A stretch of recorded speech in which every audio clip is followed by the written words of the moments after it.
Good afternoon students. इस video के अंतर्गत हम इन्फिनेटिव के नियम के द्वारा दो या दो से अधिक सिंपल सेंटेंसेस को जोड़कर एक सिंपल सेंटेंस कैसे बनाएंगे यह सीखेंगे। सबसे पहले इन्फिनेटिव होता क्या है? इन्फिनेटिव नॉन फाइनाइट वर्ब का एक रूप है। जैसे क्रिया फाइनाइट वर्ब होती है, उसका उल्टा non finite verb. Finite verb का मतलब जो अपने कर्ता तथा टेंस के अनुसार रूप बदलती रहती है, वो फाइनाइट वर्ब।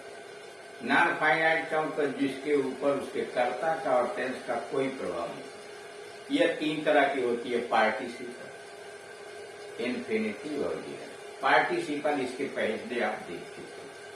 यहां हम इन्फिनेटिव की बात करें।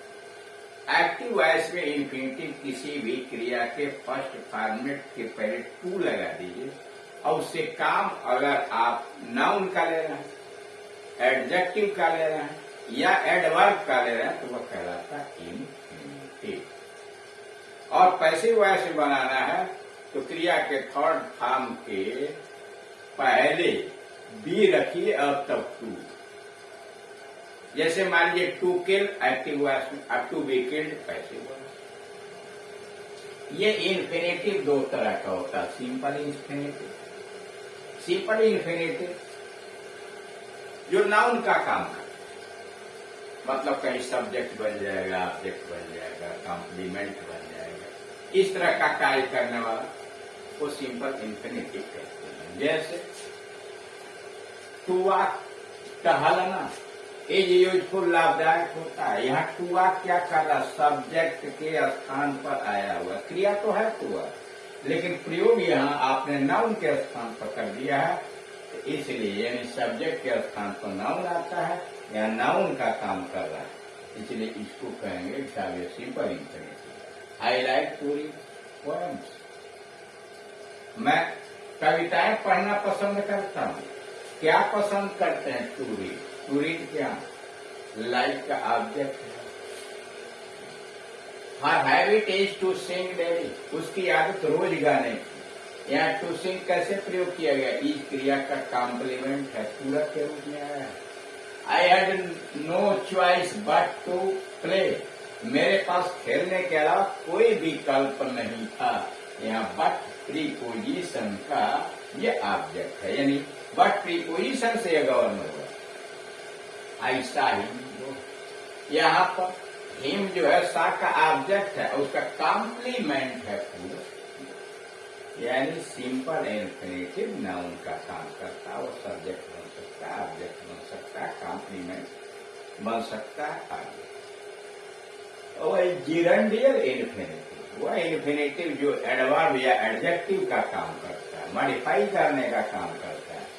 जैसे ही केम हियर टू स्लीप, वह यहाँ सोने के लिए आया, तो टू स्लीप यहाँ क्या करा? उद्देश्य बता रहा है, और उद्देश्य बताने वाले कहते हैं सारे एडवर्ब का काम करते हैं। These mangoes are good to eat, ये आम खाने में बहुत अच्छे हैं। गुड क्या है? एडजेक्टिव है, और उसकी विशेषता टू ईट बता रहा है, यानी एडवर्ब का काम कर रहा है। You are too weak to pass, weak क्या है? एडजेक्टिव है, और उसकी विशेषता बताने के लिए टू पास है, यानी एडवर्ब का काम, यानी यहाँ एडजेक्टिव की विशेषता बता रहा है।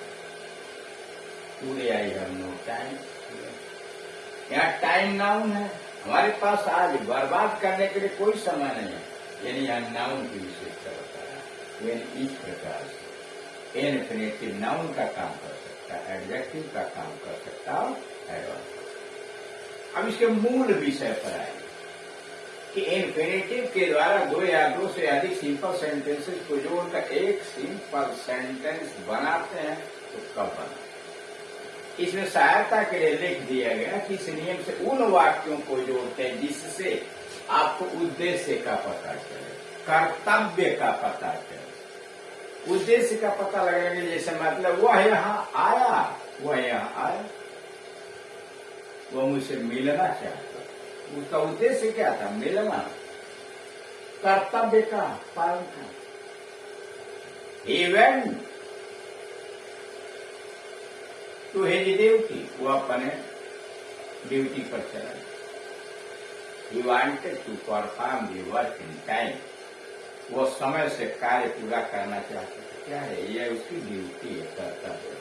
परिणाम की बात हो सकती है, इच्छा की बात हो सकती है, और इसके अलावा सामर्थ्य हो सकता है, असमर्थता। यानी इन भावों को व्यक्त करने वाले वाक्यों को आप इन्फिनिटिव से जोड़ेंगे। कभी कभी ऐसा होता है कि कारण और परिणाम जब साथ साथ चलने वाले वाक्य होते हैं, एक से कारण है और दूसरा परिणाम है, तो इन्फिनिटिव से जोड़ते हैं। लेकिन कोई ये जरूरी नहीं है कि हर समय जो वाक्य दिया है कारण और परिणाम का संबंध, हाँ, लेकिन उनमें गहरा संबंध जरूर रहता है। अब करते क्या है? जिस वाक्य के द्वारा आपको उद्देश्य, कर्तव्य, इच्छा, समर्थता, असमर्थता का भाव पता लगता है, उसी की मुख्य क्रिया को इन्फिनिटिव में बदल देते हैं और एक वाले को ज्यों का त्यों छोड़ देते हैं। जैसे वह यहां आया, वह मुझसे मिलना चाहता था। He came here, he wanted to meet me. तो सीधे उद्देश्य वाला कौन है? He wanted to meet me, इसकी क्रिया को इन्फिनिटी में बदल देंगे जो पहले से बदला है। He came here to meet me, वह यहाँ मुझसे मिलने के लिए आया। अब इच्छा को, कर्तव्य को, समर्थता को व्यक्त करने के लिए क्रियाएं क्या आती है? कहीं वांटेड आता है, कहीं विश आता है, कहीं एम आता है, उनको हटा देते हैं। अब देखिए जैसे जोड़ा गया, ही केम हियर, वह यहाँ आया। He wanted to see his brother, वो अपने भाई से मिलना चाहता था, जोड़ दिया गया। अब ये उद्देश्य बता रहे, यह वाक्य उद्देश्य बता रहा, he wanted to see his brother, he came here to see his brother. He is going to Delhi, वो दिल्ली जा रहा। उद्देश्य क्या उसका? He will buy a car, एक गाड़ी खरीदेगा। ठीक, हिंदी में बैठा लीजिए, वो दिल्ली जा रहा है कार खरीदने के लिए, कार खरीदने के लिए वो दिल्ली जा रहा है। ट्रांसलेट कर दीजिए, अपने आप सेट हो जाएगा। जैसे he is going to Delhi to buy it.